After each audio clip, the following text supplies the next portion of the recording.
Hey, y'all. Welcome back to the Off the Clock podcast. Jay, What's up? what's going on, brother? What you saying? It's good to see you as always. Good to see you too. Good to see you. Come on, man. What's going on? How you doing? Good. It's another day in paradise. At least summertime looks like it's now here fully. Yes. Beautiful weather. Enjoying the weather. Get out. No more pants except for work. Okay. Shorts only weather. Yes, sir. Man. You? Everything's blessed. I can't complain, man. Yeah. These next couple of days are gonna be really hot, right? So, man, I'm just out here, man, enjoying the weather. I feel you. Enjoying life. I feel you. Same. Okay. Game 5 recap. Game 5 recap. We are here. The Thunder ended up beating the Indiana Pacers 120-109. What do you think of the series so far and where we're at? It's unfolding how I thought it would, to be honest, other than game 1, because that was just, I don't think anybody picked them to steal game 1. Yes, Other for than sure. that, I can see them winning up going home now and then going to 7. I picked them in 7. You did. We are leading to your prediction, for sure. Definitely not mine. I picked it in 7. I could see, unless Haliburton can't go, like that can either the team gets a boost from that or they go the opposite direction and just like shit the joint and lose. Okay, do you think now Rick Carlisle should have took out Haliburton in the second half and just rested him a little bit? I would have. Because McConnell was doing his thing. He was running well. And I don't think they were winning that game anyways. Okay. So McConnell ended up having 18 points off the bench. Yeah, you got to roll with the hot hand. Yeah, hot hand. He's been playing really well. I couldn't believe how well this guy's been playing leading up to here. Like, for a couple of games or whatever, like all playoffs, really. All playoffs. McConnell, I don't know if you saw the video I did just for by myself for the show, but I also posted on my other social media where is he becoming Chauncey Billups? Oh, okay. The journeyman that finally finds a home. You know what? That's a unique comparison. Because, at the end of the day, both of their careers kind of mirror each other at this point. Yeah, kind of. Like, I don't see him becoming that Chauncey level, but, like, hey, what if Thursday... It's on from there on. Yes. And he becomes MVP of a championship team. Oh, McConnell? Yeah. No, it can't happen. It's not going to happen. But that's basically what Chauncey did, right? Like, journeyman finds himself in Detroit, finds a good finds the right fit. Okay. Yeah, very true. And McConnell, not necessarily he's bounced around. He's been on a few teams now, but I think he's found a home in Indiana. Yeah, it looks like it. It definitely looks like it. What do you think about Siakam's performance in the loss? 28 points, 6 rebounds, 5 assists, and 3 steals. All right, so I'm watching the game. I made sure I wanted to see starting lineups. I always got to make sure I see starting lineups unless I miss like the first quarter or I'm at work, I'm coming home, whatever. But yesterday I was off, so I was like, I want to watch everything. You know what I'm saying? Right out the gate, this guy's turning the ball over. First possession, turnover, falling down like he's on ice. And I'm like, what the hell is going on here? That's how you start the game? Yeah, Indiana didn't start off strong. Ridiculous. But again, too, this is, kind of the argument when Siakam was with the Raptors. We know he's not a number one. And we also know that Haliburton is a slow starter, right? In the playoffs. I don't understand that about this guy. Like the slow starts. Like, what is it? Like, why? I don't know. I with Haliburton, I just feel like he needs, as a playmaker, he wants to ease into the game and get his teammates involved. And I think Siakam does a decent job recognizing that. So he tries to push his offensive game early on. and that's why the turnovers. Nembhard too, I think, as well. But, okay, so going back to the game, first quarter, I think first 5 minutes or maybe somewhere around that, Siakam had 3 turnovers. Yeah. And listen, you cannot start a game like that. Like, it was just ugly. And these guys, and not only, they didn't build such a great big lead that it was, we still had a whole half to go and everything like that. But, you gain confidence when you start getting those turnovers and points off turnovers and stuff. Right? That's very true. And I know you hate now when, star players now turn over the basketball. I know that's a pet peeve of yours. Can't stand but again, too, when you're the number one guy, those things are going to happen. SGA does have a lot of turnovers in the game. Even though he does score 30-plus points, he does turn over the ball a lot. How many did you have last night? SGA, I'm not too sure, but he had 31 points, 10 assists. The 10 assists was huge for the Thunder. Well, he didn't have 3 in the first 5 minutes of the game. Yeah. You know what I'm saying? Yeah. And that's when you start the game. You got to get the thing rolling, and you don't get it rolling in the right way. And you got 3 turnovers in the first few minutes of the game. That's very true. But you know what? Indiana made it close. They cut the lead down from 18 to 2 points. 2 points. And then, we talked about it in an earlier pod that Jalen Williams had to have one of those big games. Just one. On fire. Yeah, man. He took over the game. He ended up with 40 points. And it seemed like every time the Pacers were cutting the lead down, getting back into the game, Jalen Williams would just, hit one of those, either a deep 3 or just one of those mid-range shots now, just to take back momentum. Right. Caruso had a few steals during that moment of truth when they did get it to 2 points. Crazy bad turnovers. Yeah. I don't know if Carlisle should have called a timeout at that point because they've been climbing That's a uphill good point, all Jay. game, climbing uphill. So we get it to 2, timeout, reset. I don't recall if you did or not. I'm just saying that's what I would do. I cannot remember. You know what, Jay? That's great insight, right? Because at the end of the day, you're right. When you're climbing back into a lead and you finally get there, call a timeout, resettle the troops. Resettle them, yeah. I have to look into that because, that's what I would have done. You see that they've been battling. Now we're at 2 points, and I think it was I don't remember how much time was left, but it's still maybe about 7 to 5 minutes, I think, and then it was over because they were out of sorts. It looked like, and that's one thing I've noticed with the Pacers. The last couple of games, they look out of sorts down the stretch. Yeah. I don't know if it's because Haliburton. It seems like somebody they're passing the ball. It's hot potato. No one wants to become him.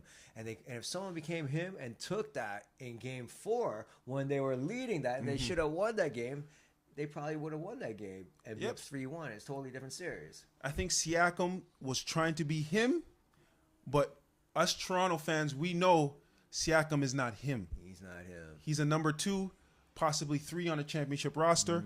But you mentioned Caruso as well. He played big minutes.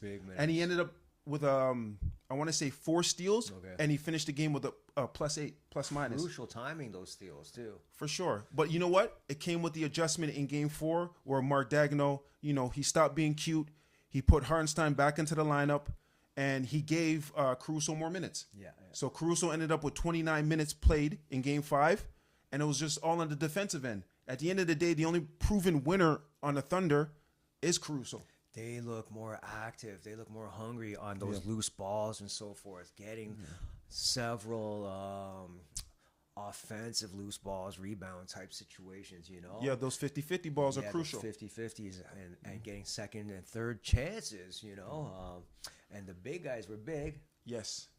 Chet and Hartenstein, they combined for close to 20 rebounds, 19 rebounds precisely. And, our Montreal brethren, Lou Dort, 8 big rebounds. Big. So Lou Dort now and Caruso, to me, are picking up the defensive intensity for the Thunder in these last 2 games. Basically, their main role. Everything else is a kind of a bonus, points and whatnot. Although steals is defensive anyways. But assists. And, Dort had been shooting the ball fairly well.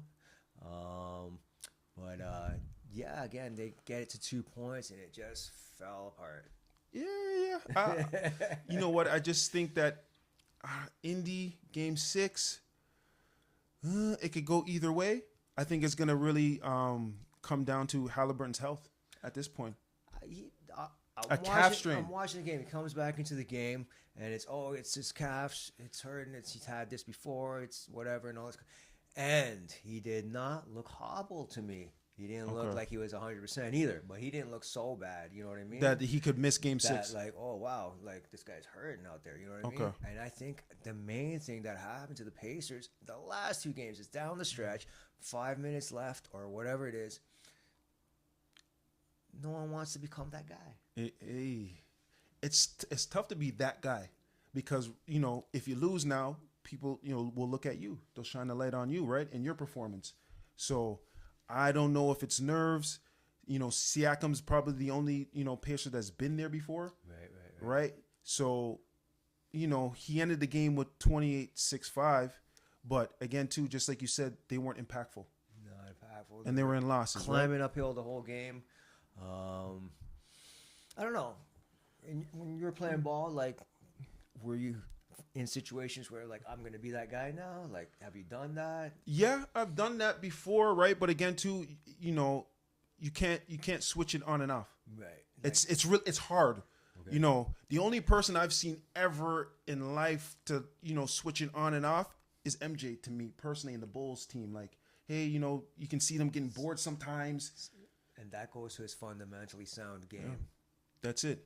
Like, people overlook certain things about Mike. The dude is the most fundamentally sound guy ever. I'm just saying, right? He's the most consistent player ever in NBA history. The ball, on the ball, yes, take over games, whatever you wanted him to do. But it's just universally, it's just hard to switch it on and off.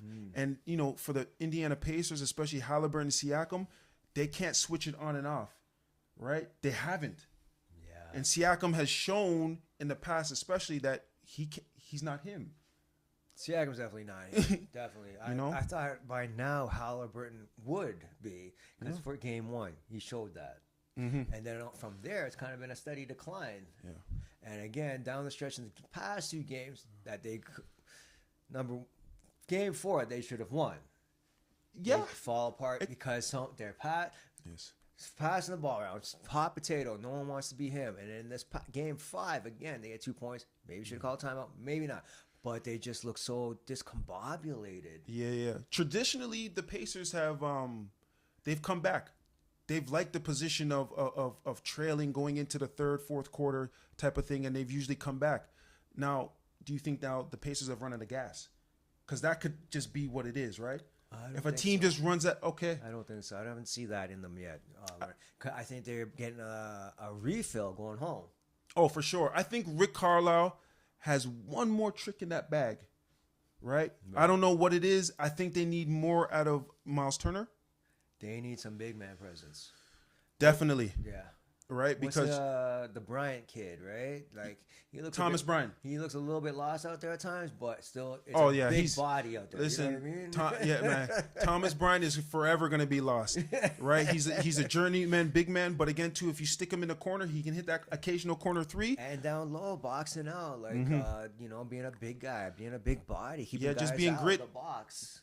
You always mention it is grit, and right now they need Thomas Bryant to come in and give them grit minutes. Throw a few elbows. You're right. No, seriously, don't come back. You ain't coming back in here. Yeah, right? Because right now, Mark Daigneault, since inserting Hartenstein back in the lineup, they seem like they've taken control of the interior. Oh my! Just taking it over. Just taking it over. And our boy, Cason Wallace now, he hasn't seen a lot of the court time. Pardon? He hit some big shots. He did, and that's the role he needs to play. Come off the bench, hit some spot shots, and then go back on the bench. Yeah. Be effective when you come in. Being effective when you come in. That's it. Him, Aaron Wiggins. I think Aaron Wiggins had 10-plus points in game 5. Okay. That's those guys' role, man. Come in there, just be the spark plug, be the 6th, 7th man, and then, go back to the bench and everything's all good. Going back to Haliburton and his injury, even if he was a bit hurt yesterday and whatnot, and probably was, not himself and so forth, I don't think Pacers win that game anyways yesterday. Okay. I just think the momentum was on the Thunder side clearly. I think Jalen Williams was on one last night, especially in the fourth quarter. And SGA, 31 points, 10 assists. Yeah. 15-time hitting 30-plus points. Yeah. Him, MJ, Kobe. Hakeem the Dream. Yeah. Some company. He's in rare space right now, rare air, right? Yeah. And what do you think about SGA, potentially completing the Triple Crown? Regular season MVP, Western Conference Finals MVP. Right. And if the Thunder win, he'll win the MVP for most likely. If the Thunder win, he'll win the MVP. He should. Jalen's been looking nice, but this team goes as far as the SGA goes. So, that's huge. What a resume. Especially, him being Canadian, from Hamilton. That's something special, especially for, Canadian basketball. We've come a long way. And I think SGA is just going to cap it. Yeah. That's a big cap right there. If And I say when they do. I got him in 7. You did have him in 7 for sure. Yeah. We'll see what happens. Game 6 is Thursday. Yes, I believe it's Thursday. Okay. Is it? No. Yeah, today's Tuesday. Yesterday was Monday. Oh damn! See, man, those overnights, man. I'm buried. I don't know which day is what day right now, but yeah. Okay, so Thursday. We're gonna find out. Can the Pacers, man, hold court? I think they will. Yeah, I think they will. But again, we will find out soon enough, and we'll be right back with some more content for you. We got a lot more to talk about. All right, we'll check you in a minute.